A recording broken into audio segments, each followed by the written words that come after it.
ये जो उनका 400 सीट का नारा है, ये बिना ईवीएम के, बिना मैच फिक्सिंग के, बिना सोशल मीडिया और प्रेस पर दबाव डालकर खरीदकर ये 180 पार नहीं होने जा रहा है। तो सुन लिया आपने, यही हकीकत है। चुनाव में बीजेपी को 180 सीटें भी नहीं मिल रही हैं। राहुल गांधी ने यह बात मोदी की तरह हवा हवाई नहीं कहा।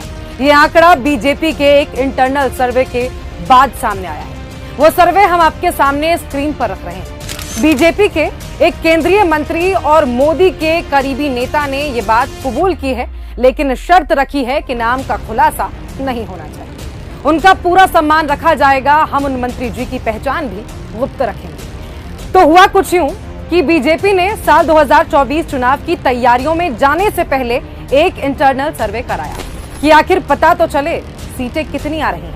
सो कॉल्ड मोदी मैजिक काम कर भी रहा है या नहीं। सर्वे तो हुआ, लेकिन इस सर्वे के आंकड़ों ने मोदी से लेकर फर्जी चाणक्य तक के पसीने छुड़ा दिए। कागज जैसे ही हाथ में आया, बीजेपी की टॉप लीडरशिप के पैरों तले जमीन खिसक गई, क्योंकि सर्वे के मुताबिक 2024 चुनाव में बीजेपी को 180 से भी कम सीटें मिल रही हैं। जी हां, 180 से भी कम। बस फिर क्या था?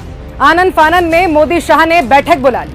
साफ और कड़े शब्दों में कहा कि किसी भी हाल में सर्वे की रिपोर्ट लीक नहीं होनी चाहिए। लेकिन इंटरनेट की दुनिया में कहां कोई बात छुपी रहती है। अब प्लानिंग हुई कि जनता के बीच नैरेटिव सेट करने की, तो ये जिम्मेदारी मोदी जी ने खुद उठाई और हर मंच से कहने लगे कि इस बार बीजेपी 400 पार सीटें जीतेगी। हर नेता कार्यकर्ता को 400 का ये सबक याद रखने की सख्त नसीहत भी दी गई। लेकिन बीजेपी की हालत क्या है, वो ये सर्वे बता रहा है। इसी सर्वे ने मोदी को विपक्षी पार्टियों में तोड़फोड़, साम दाम दंड भेद, ईडी सीबीआई, बैंक खाते फ्रीज, नेताओं को जेल में डालने तक को मजबूर कर दिया। कुर्सी जाते देख तानाशाह डरा हुआ है। अपने कुकर्मों को याद कर वो ये सोच रहा है कि सरकार बदलने वाली है, अब मेरा क्या होगा। बड़ी से बड़ी खबर, क्राइम से लेकर राजनीति तक किस नेता ने 5 साल में क्या काम कराया।